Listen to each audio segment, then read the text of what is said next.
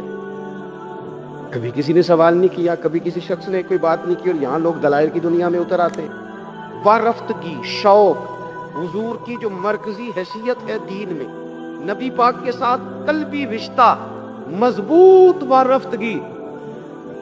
عروہ بن مسعود سختی کفر کی طرف سے نہ سفیر بن کے آئے تھے حدیبیہ میں، تو جب کوئی بندہ کسی کا سفیر بن کے آتا ہے تو وہ اس کی پوری ترجمانی بھی کرتا ہے، پورے نمائندے بن کے آئے تھے۔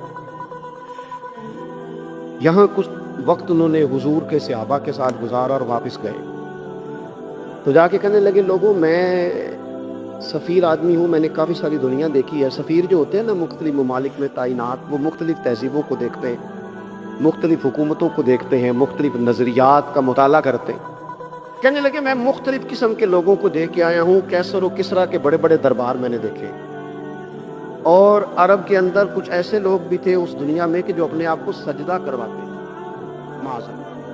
کہا میں نے بڑے بڑے دربار دیکھے ہیں، لیکن میں عجیب رنگ دیکھ کے آیا ہوں رسول پاک کے غلاموں کا حضور کے ساتھ۔ یعنی حضور سجدہ کرنے سے منع کرتے ہیں، لباس سادہ پہنتے ہیں، کوئی بڑا تخت نہیں لگاتے، کوئی بڑا نبی پاک محل نہیں بناتے، حضور زمین پر تشریف فرما ہے وہیں وضو کرتے ہیں، اور کسی کو حضور رغبت بھی نہیں دیتے یہ کام کرنے کی۔ لیکن باوجود اس کے جو وہاں کیفیت عروہ بن مسعود نے دیکھی وہ صحیح بخاری میں موجود ہے۔ کہنے لگے میں عجیب نظارہ دیکھ کے آیا ہوں کہ حضور بلغم شریف اپنے ناک سے نکالتے ہیں۔ بلغم ماں بڑا پیار کرتی ہے نا بچے سے، تو اس کی ناک سے یا گلے سے کبھی بلغم نکل آئے تو اماں نا ایسے ادھر منہ کر کے پھینکتی ہے، ایسے کر کے پھینکتی ہے، کبھی نکالنی بھی پڑ جائے۔ صحیح کہہ رہا ہوں میں؟ لیکن یہ دیکھیں، اور یہ ان لوگوں کی بات ہے جو عام لوگ نہیں، یہ عروہ جمیع صحابہ کی بات کر رہے ہیں، اور یہ بندے کون ہیں؟ حضرت ابو بکر صدیق جیسے سمجھدار لوگ، حضرت عمر جیسے لاکھوں مربع میل کی حکومتیں چلانے والے لوگ، حضرت عثمان غنی کی طرح کے لوگ جو جس کاروبار میں بھی ہاتھ ڈالتے چار چاند لگا دیتے، حضرت مولا علی شیر خدا جیسے علم و حکمت اور دانائی والے لوگ، یہ کیا کرتے ہیں؟ عروہ کہنے لگے کہ نبی پاک کے ناک مبارک سے بلغم نکلتی ہے تو اپنے چہروں پہ مل لیتے ہیں یار، اور یہ صحیح بخاری میں موجود ہے، وہ اپنے جسموں پہ ملتے ہیں۔ اور کہنے لگے جب وہ وضو کرتے ہیں نا حضور، تو وہ جو وضو کا بچا ہوا پانی ہے اس کے لیے ان کے جذبات اس طرح کے ہیں کہ لگتا ہے وہ لڑ پڑیں گے آپس میں، وہ لڑیں گے کہ یہ قطرہ مجھے چاہیے، یہ حضور کے مقدس جسم سے لگا ہوا ہے۔ اور میرے امام کو تو پھر بات کیا نہیں آتی ہے نا، اعلیٰ حضرت فرماتے جو حضور کے قدموں سے لگ کے دھومن بن جائے نا وہ تو آب حیات ہوتا ہے، وہ پی لینے والے تو مرتے ہی نہیں وہ لوگ تو باطنی طور پر ہمیشہ زندہ رہتے ہیں۔ کہتے ہیں جس کے قدموں کا دھوبن ہے آب حیات ہے، وہ جانے مسیحا ہمارا نبی، اور جس کی دو بوند ہے کوثر و سلسبیل ہے، وہ رحمت کا دریا ہمارا نبی۔ عروہ کہنے لگا وہ تو لڑ پڑیں گے۔ اور تیسرا عروہ کہنے لگا میں نے عجیب منظر وہاں دیکھا ہے کہ حضور کوئی حکم کرتے ہیں تو ہر بندہ پہل کرتا ہے، جلدی کرتا ہے حکم ماننے، تیزی دکھاتا ہے۔ اور تیسرا میں نے یہ دیکھا ہے جب حضور گفتگو کرتے ہیں تو ان پر اس طرح کا روب طاری ہوتا ہے کہ وہ تو نظر بھر کے حضور کا چہرہ بھی نہیں دیکھتے۔ کہنے لگا یہ کیفیات میں ان لوگوں کے دیکھ کے آیا ہوں جو اپنے حبیب سے اتنی محبت کرتے ہیں، وہ کبھی بھی حضور کے دین کا جھنڈا نیچے نہیں آنے دیں گے، وہ کبھی بھی کسی کفر کی نفاق کی سازش کو آگے نہیں بڑھنے دیں گے۔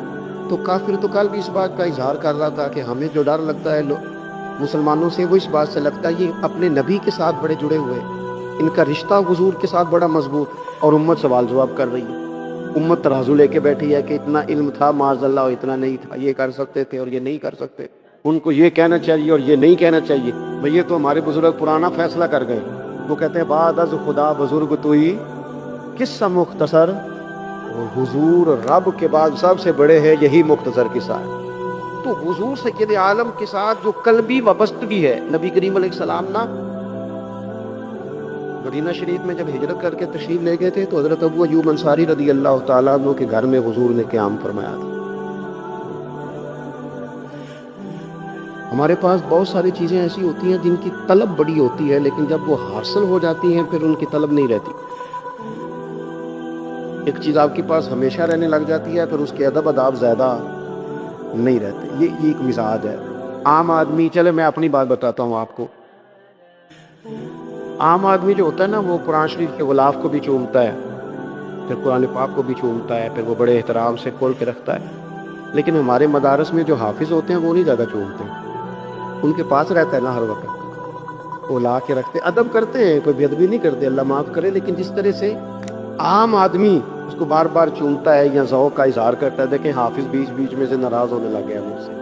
آپ ناراض نہ ہوں, لیکن چلو بات کر تو لینے دو نا جو ٹھیک ہے, وہ کر تو لینے دو. یہ ہوتا ہے بعض اوقات, جو چیز بالکل قریب آ جاتی ہے نا, یعنی ایک چیز آپ کا مقصود ہے اور اگر وہ مقصود مل گیا تو. وہ جو درویش نے کہا تھا نا کہ یہی بہتر ہے کہ پردوں میں وہ پردہ پوش رہے, اس کی بھی بڑی حکمتیں ہوتی ہیں. اس لیے کہ جو تڑپ, ملنے کی تڑپ کی جو لذت ہے وہ کئی دفعہ وصال کی لذت نہیں ہوتی. تو یہی بہتر ہے کہ پردوں میں وہ پردہ پوش رہے, اور وہ اگر پردے ہٹا دے تو پھر کسے ہوش رہے. جب آپ کو وہ چیز میسر آ جاتی ہے تو پھر اس کی قدر. اسی لیے حضرت عمر فاروق رضی اللہ تعالیٰ عنہ کا یہ طریقہ تھا کہ جب لوگ حج کر لیتے تھے نا تو فرماتے تھے حج ہو گیا, اب اپنے اپنے گھر جاؤ, زیادہ دیر نہ رہو حرم شریف میں, زیادہ دیر رہو گے تو قدر نہیں کرو, اب جاؤ. بڑی دلچسپ ہوتی ہیں بے ترتیب ملاقاتیں. کبھی کبھی ملنے میں ذوق زیادہ ہوتا ہے, لطف زیادہ ہوتا ہے, طمانینت زیادہ ہوتی ہے. حضرت ابو ایوب انصاری کہتے ہیں مجھے مقصود مل گیا, کرم ہو گیا, میں منتظر تھی, میری روح میری نظر کے حضور میرے گھر تشریف لائیں, حضور آ گئے, کرم ہو گیا, رحمت ہو گئی. اب ایسا نہیں ہے کہ ان لوگوں کو مقصود مل گیا ہے تو بس بات ختم ہو گئی. اب وہ سمجھ رہے ہیں کہ میرے تو گھر آ گئے تو میرے لیے تو ساری بات ہی کھل گئی ہے. ان کی ادبی معرفت کا یہ عالم تھا, اور نبی پاک کے ساتھ ان کی وابستگی کا یہ حال تھا کہ کہتے ہیں میں نے نا میرے گھر کی 2 منزلیں کی, میں نے نچلی والی منزل حضور کے لیے چھوڑ دی تاکہ نبی کریم صلی اللہ تعالیٰ علیہ وسلم کے زیارت کے لیے لوگوں نے آنے جانا ہے تو لوگوں کے لیے آسانی رہے. فرماتے ہیں نیچے حضور آرام فرمائے ہیں اور میں اوپر والی منزل پہ تھا, جا کے چارپائی پہ لیٹ گیا. یہ مسلم شریف میں آپ کو ملے گا, اس کی اصل ملے گی آپ کو. فرماتے ہیں میں آرام سے جا کے چھت پہ لیٹ گیا, رات کا تھوڑا سا پہر گزرا تو میرے دل میں خیال آیا, وہ ایوب تو اوپر ہے اور حضور نیچے, اے پائے نظر ہوش میں آ, یہ کوئے نبی ہے, آنکھوں سے بھی چلنا یہاں بے ادبی ہے. اور امام فرماتے ہیں حرم کی زمین اور قدم رکھ کے چلنا, ارے سر کا موقع ہے وہ جانے والے. کہا حضور نیچے. فرماتے ہیں ساری رات میں ایک دیوار کے ساتھ پیچھے ہو کے بیٹھا رہا, ساری رات یہ سوچتا تھا کہیں میں وہاں نہ چل دوں جہاں حضور آرام فرما ہو, میرے قدم نہ آ جائے. میں تڑپتا رہا, مقصود پاس آ گیا ہے, وہ چیز حاصل ہو گئی ہے, لیکن اس کی تڑپ میں اضافہ ہوا ہے, احترام بڑا ہے. یعنی اب سوچ رہے ہیں کہ میں ان کا ادب کیسے کروں, ان سے محبت کیسے کروں, کس اعزاز سے انہیں بٹھاؤں. فرماتے ہیں کہ تڑپ کے میں صبح حاضر بارگاہ ہوا. میں نے کہا یا رسول اللہ کریم کرم ہو جائے, میری تو بساط ہی نہیں, میں چھت پہ کیسے گزارا کروں گا. تو حضور فرمانے لگے میرے پاس تو لوگوں نے آنے جانا ہے, میں تو نیچے ذرا آسانی محسوس کرتا ہوں, یہی ٹھیک. یا رسول اللہ آپ کی بات ٹھیک ہے, پر کریم اگر کرم ہو جائے نا تو مہربانی ہوگی. اللہ کے رسول نے جب نظر مبارک اٹھا کے حضرت ابو ایوب انصاری کا چہرہ دیکھا نا, خیال آیا مسلمان نیک کو بد پہچان جاتے ہیں اور محمد تو آدمی کے دل کی باتیں جان جاتے ہیں صلی اللہ تعالی علیہ وسلم. حضور نے جب نظر فرمائی اور ان کی آنکھوں میں چمکتے ہوئے آنسو دیکھے تو حضور فرمانے لگے میں سمجھ گیا ہوں تو نہ اوپر رہ پائے گا نہ سو پائے گا, تو بچے لے کے نیچے آ جا, میں ہی اوپر چلا جاتا ہوں. صحابہ کی وہ جو خاص قلبی کیفیات ہے رسول پاک کے ساتھ, میرے سنگیوں دیکھو میلاد شریف کا جو جھنڈا ہے وہ بھی میلاد شریف کا ہی ہے, وہ میلاد کا جھنڈا. ایسا نہ ہو کہ میلاد کا جھنڈا کسی گلی میں پڑا ہوا نظر آئے, میلاد پہ چھپنے والا اشتہار پوسٹر کسی جگہ گرا ہوا نظر آئے. یہ جو لنگر شریف ہے نا, تبرک کے چاول, یہ حضور کے میلاد سے وابستہ ہیں, یہ گلیوں میں بکھرے ہوئے نظر نہ آئے. اس طرح کی کیفیات نہ ہو کہ محسوس ہو کہ جناب یہ تو احترام والے لوگ ہیں, یہ لوگ تو حضور کی محبت کی بات کرتے. محبوب کی نسبتوں کا احترام بھی محبت ہی کا ایک پہلو ہوتا ہے, خاص وارفتگی نبی پاک کی ذات کے ساتھ خاص. اور پھر ان لوگوں نے نا ان چیزوں کو بھی چھیڑا جن کی شریعت میں گنجائش تھی. شریعت کے دو حکم ہیں, ایک عزیمت ہے, ایک رخصت ہے. ایک یہ ہے کہ اگر حالات بڑے سخت ہیں, بڑے گڑبڑ ہیں, تو آپ تھوڑی دیر کے لیے سائڈ پہ ہو جائیں, رخصت ہے, اجازت ہے. اور ایک یہ ہے کہ آپ ڈٹ جائیں نا حالات کے سامنے, اگر اللہ مددگار ہے. ایک یہ ہے کہ گنجائش ہے, اور ایک یہ ہے کہ دل نہیں میرا مانتا, میں گنجائش کا کیا کروں, میری طبیعت نہیں مانتی. چلیں ایک بات اور کھول دیتے. ایک ہوتا ہے حکم, ایک ہوتی ہے رضا. ان دونوں میں فرق ہوتا ہے. وہ جی میں نے حضرت صاحب سے کہا جی مجھے اجازت ہے میں جاؤں, انہوں نے کہا جاؤ, میں چھٹی لے کے آیا ہوں. بھائی آپ نے چھٹی مانگی تھی, حضرت نے دے دی, استاد جی نے دے دی, یہ تو حکم ہے. لیکن تمہیں بھانپنا چاہیے تھا نا ان کی مرضی کیا ہے, ان کی رضا کیا ہے. رضا تو اس طرح کی ہوتی ہے کہ مکتب عشق کا دستور نرالا دیکھا, اس کو چھٹی نہ ملی جس نے سبق یاد کیا.